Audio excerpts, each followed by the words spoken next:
Hello and welcome to a new episode, and today I'm going to be talking about one of my favorite vampire animes of all time.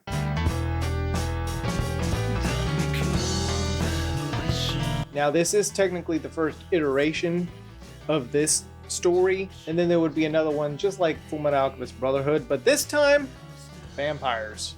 So, do I think the first iteration, the 2001 version, holds up? Just like Fruits Basket or any other version like the 2003 version of Fullmetal Alchemist? Well, I want to talk about it with y'all, whether it's worth your time. The Hellsing organization. What do you mean?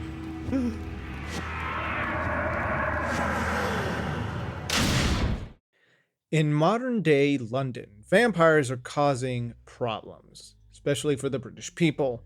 The Hellsing organization is a group that hunts vampires, but they also have a vampire as well to do the hardest jobs, to take down vampires and ghouls, if push comes to shove. His name is Alucard, and soon he will have someone by his side, Sarah's Victoria. Alucard serves his master, Sir Integra Fairbrook Wingate's Hellsing. And yes, she is related to Van Helsing, the one that defeated Dracula. So while the story is interesting, it doesn't follow the manga, which Hellsing Ultimate will end up doing. This is more like the original Fullmetal Alchemist treatment. You have the product, but the material is not finished, so of course, they go ahead and make the anime, but take it in a different direction. And I will tell you this, the soundtrack is really amazing, like really catchy. Even the opening is really awesome. I really like that opening. The very dark, gritty feel of it. The art style is also pretty good, even though the animation is older and it's not as good as what we probably would have gotten, which there was a trailer that was promoting the show prior to this release, which had better animation, and it would have followed the books more thoroughly. But overall, while the animation might look old, it's pretty good. Just there may be some stiff moments which doesn't look great, but the art style I do think is nice. However, I did notice there were color changes, especially with Sarah's hair. It's not a big deal by any means, but don't know how you would feel about that. I do think the gritty and noirish type atmosphere does fit in this show. I always liked the feel of this anime just because it was dark, gritty, vampires. Alucard is such a badass. He looks badass. He's got that hat, 2 guns, red trench coat. He so cool. So cool. Of course, all the other characters have time to develop, like, Integra Hellsing, her bit of her backstory, and then Sarah's Victoria, the newcomer to the Hellsing organization, and of course her struggles that she has to adapt to this new life as a vampire. She doesn't want to drink blood because she'd rather, have her humanity, but unfortunately she ain't human anymore. You have Alucard, the Hellsing organization's pet vampire, to deal with those who harm Britain. He is the most badass vampire in anime.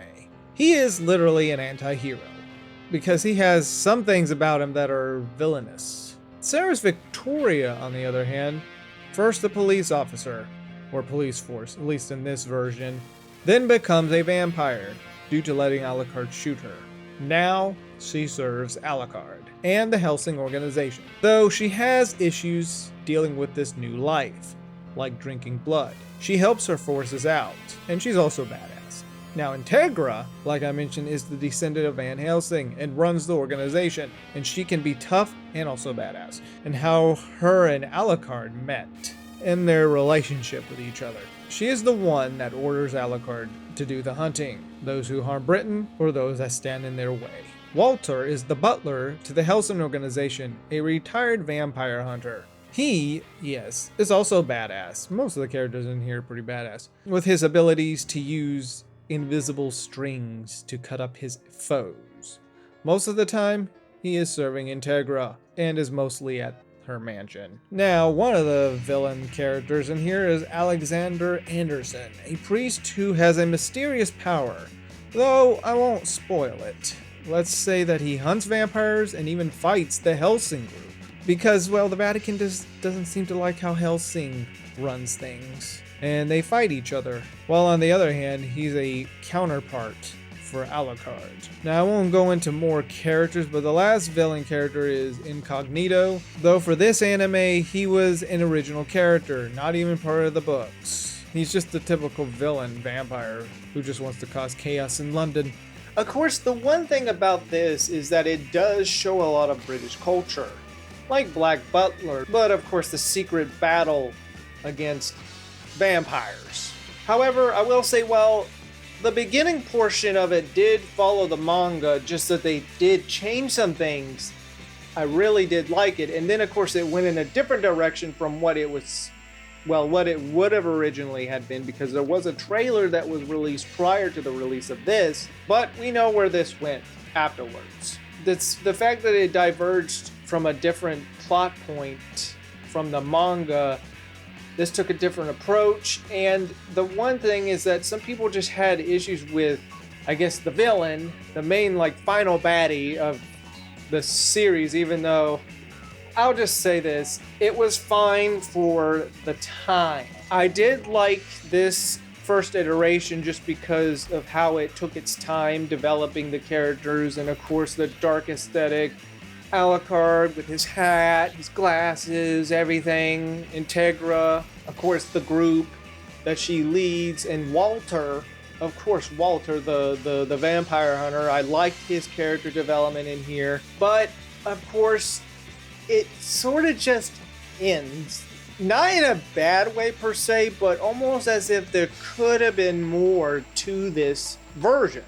It just didn't. Which, you know, the ending was fine. It's fine. But I felt like we could have seen a lot more of it. And that was probably the disappointing part. I think another reason people also might have some issues with it is the fact that there's chips that can turn people into vampires. If that even makes any sense. I sort of get people's, like, complain about that. Like, it's very odd how a chip can do that unless you want to look at it as supernatural, which I mean, you know, vampires are supernatural, but yeah, that's one thing that was kind of odd about at least this version.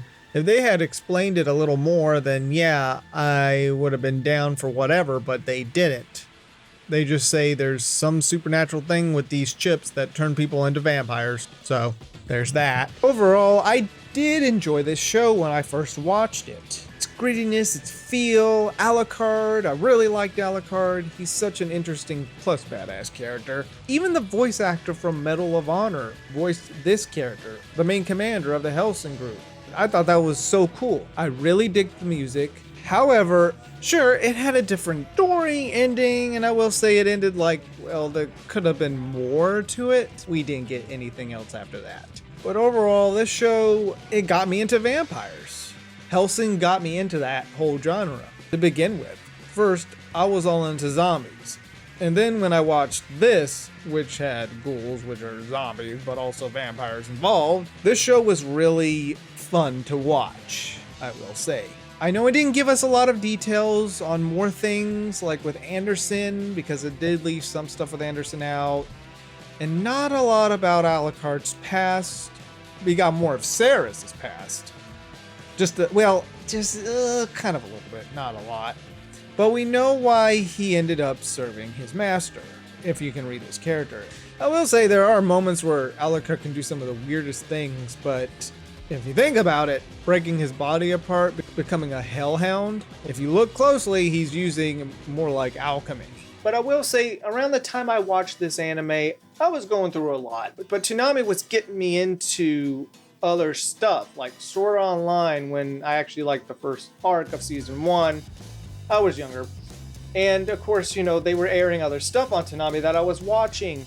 And this was like within that time frame when I got into Hellsing and Hellsing Ultimate. This was the introduction for me to get into vampires and anime. Then I wanted to watch Blade. I wanted to watch Underworld. I wanted to watch anything that vampire related, and of course inspired me to make my own original story since that day. So I really give a big thanks to Hellsing for getting me into it. Now, of course, the first iteration I really like. I still do like it, but I will say it still feels incomplete. However, later on we would get Hellsing Ultimate, which would follow the books thoroughly. The only downside to that is, I will say it does leave out a lot of cool things that I liked from this iteration. But I will save that for another episode when we talk about Hellsing Ultimate. And look, it's not that the anime's bad, it's just like, for the time, it was the only way you could get into Hellsing, but also read the books.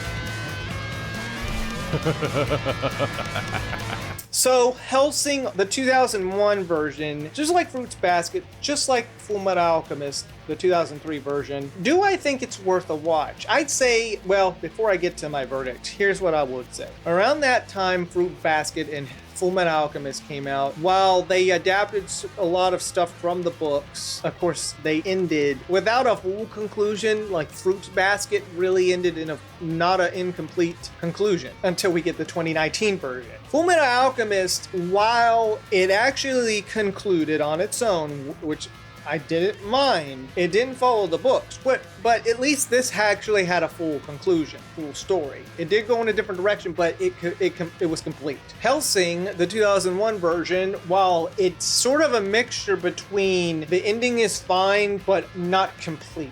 So it's got a mixture between Fruits Basket and Fullmetal Alchemist, the 2000s versions. So you're kind of in a mixed bag here. For one, you will enjoy it. It probably will get you into the series and probably get you into vampires because Alucard is just a badass. I really like his character.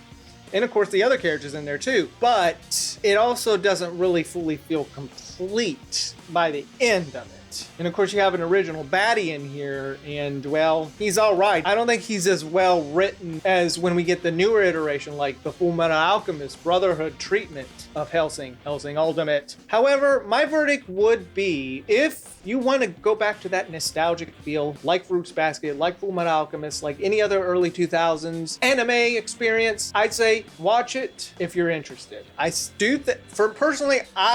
still like it. I have it, and it really had a lot of cool things going for it, but I also could understand why some people had issues with it at that last portion of the show, but I still enjoyed it nonetheless. It was such a fun ride when I watched it, and I say, yeah, if you're interested, I would definitely give it a try. Definitely, I would say, just like Fullmetal Alchemist, such like Fruits Basket, watch this before Hellsing Ultimate, just so you could get attached to the characters more and understand their characters, because, of course, Ultimate does the Fullmetal Alchemist Brotherhood treatment, which the first episode is a bit too quick in some areas. But overall, yeah, I would say try it out. Well, I hope you enjoyed this episode. If you like what you saw here, follow me wherever you're watching, and I will see you next time. So stay spooky, everybody.